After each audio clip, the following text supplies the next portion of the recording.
Hello guys, ayan, maglalagay tayo ng ano, ito, pang ano na to, pang ilang araw na ba. So, na inoperahan ako noong 30. So, ngayon ay February 1 ng gabi. It's 10 o'clock, 10 o'clock ng gabi. Kasi ito na yung pang 4 times ko. So, nag-umpisa ko kanina ng 10 o'clock ng umaga, and then 2 o'clock, and then 6 o'clock ngayon yung pang 4. So, ito muna yung unahin natin. Ayan. Nakikita niyo yung mata ko, parang gumagaling na siya konti, pero ito siya parang gumagalaw-galaw pa yung ano, siguro hindi pa siya nasisettle. So, ito muna yung ilalagay ko yung right. Ano to siya, ito yung anti-inflammatory, ito yung anti-infection. Para hindi ano yung mata mo, infection ba. Kasi, kita nyo, dati nung kakatanggal ko lang ng ano, parang may mga dugo-dugo pa dyan. Pero ngayon, ano na siya, parang lumilinaw na siya konti. Lumilinaw na siya. Ito siya. Ano ba yung sabi ko dito? Treatment of eye inflammation. Ayan. Kasi nga, dahil may cut itong mata ko, dahil kinat nila yung ano, yung pupil, yung ano ba yun, yung katarak, yung lens, kinat nila, ano to, right? So, magpapatak na naman tayo. Kailangan matyaga at maingat. Miss, kanina, tatlong, pinatak kasi namimiss ko. Hindi ko na yung ano yan. Patak natin. Ayan, napasok.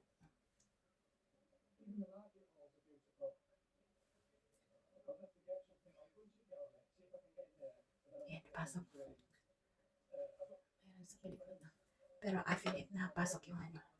Ayan. So, ito siya para sa right.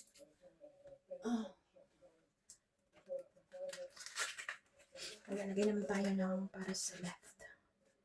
Sa left, left eye. Tinilagyan kasi dito ng left eye, L. Tapos ito siya 4 times for 4 weeks.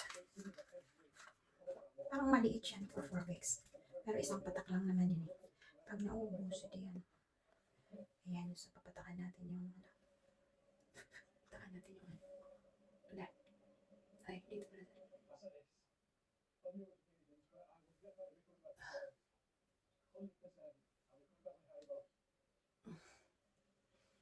Ayan, pumasok. Tapos yung isa naman, yung ano yun, tapos hindi ko na ipapasok kasi baka madumi yung. Yung isa naman na pinapatakpang ano siya, anti-infection. Yung isa anti-inflammatory. Kasi diba may sugat niya sa loob. So,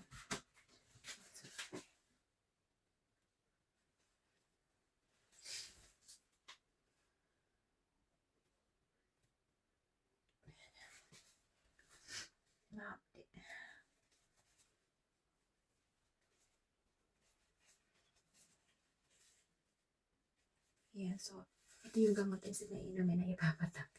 Yan. Which is good. Ayan, so, ang isa naman, mag-ano lang ako siguro mga after 5 minutes. And then, ipapatak natin. So, hello ulit guys, nandito na tayo nakabalik. Kinuha ko lang dito. Dito kasi naka-fridge. Nasa, ref or fridge. So, left or right. Ito yung anti-inflammatory. Kaya kailangan nasa malamig siya. So, kailangan merong few minutes gap bago siya ilagay. Ito nakalagay 2 weeks. Kita nyo. 4 times a day for 2 weeks. Kita na natin. Parang yung isa kong mata gumagalaw. Parang gumagalaw siya.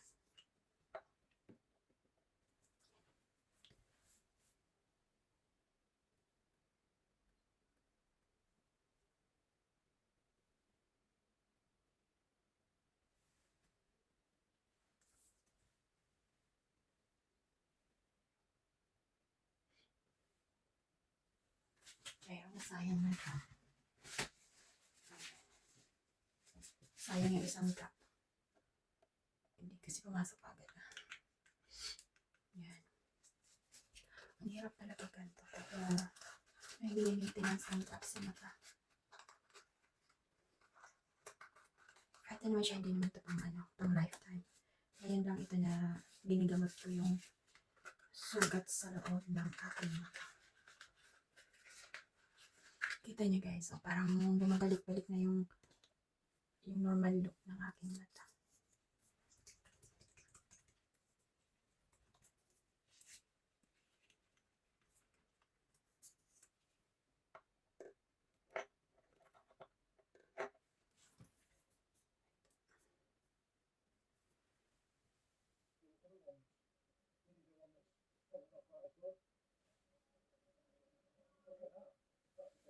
Yan, pumasok agad yung pumasok agad yan.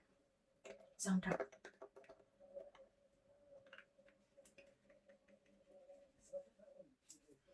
Ayan, so kompleto na yung drops ko ngayong araw na ito. Ngayon ay pang 30. Nag-umpisa ako ng drops 31 kasi nung 30, meron pa akong dito sa mata, patches, pag uwi ko. So, meron pa mga gamot yun na nakalagay.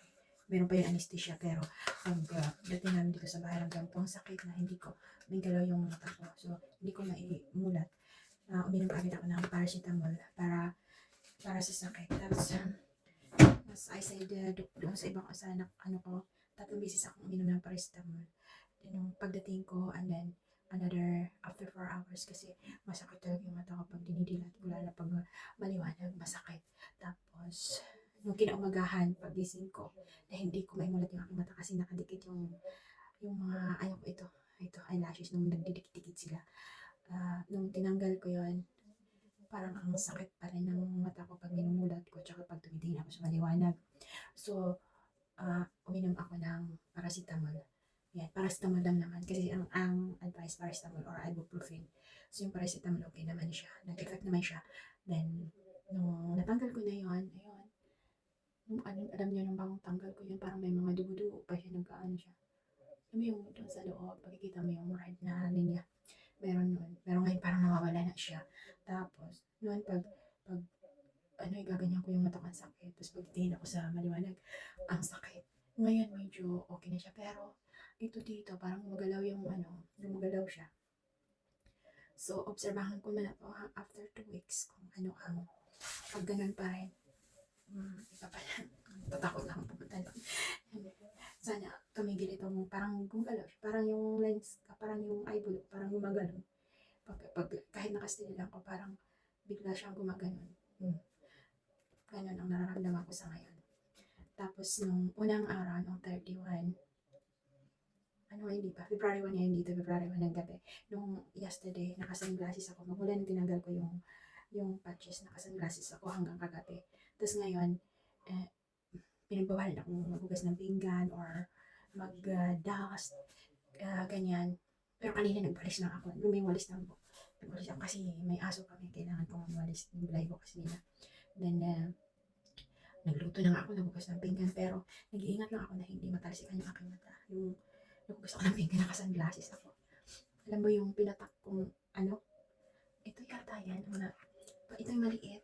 Yung kasi ito siya eh. Parang dito. Ang nakalagay kasi dito, parang pag nilalagay ko dito, pumapasok to sa ko. Doon sa ngalanganak ko, mapait. Diba yung siguro may butas doon, diba kahit siyempre nasa nalalasahan ko. So, pait. To siya? Pangalan ay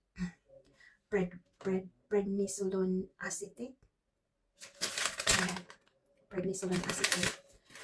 Siya? Belongs to a group of medicine known as steroid anti-inflammatory drugs. Ito para yung anti-inflammatory drugs. Steroid.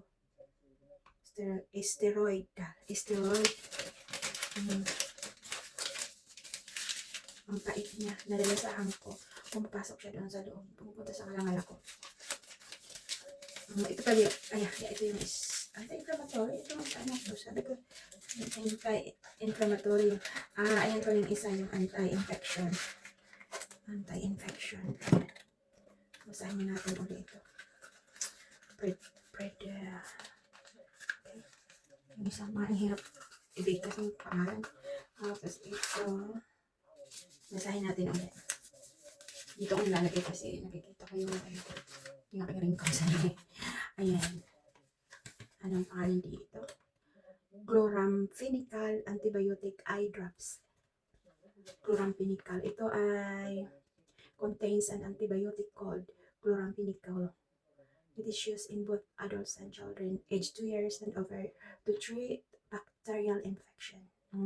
So, para hindi ma-infect yung ano natin, yung sugat sa loob ng aking mata yan.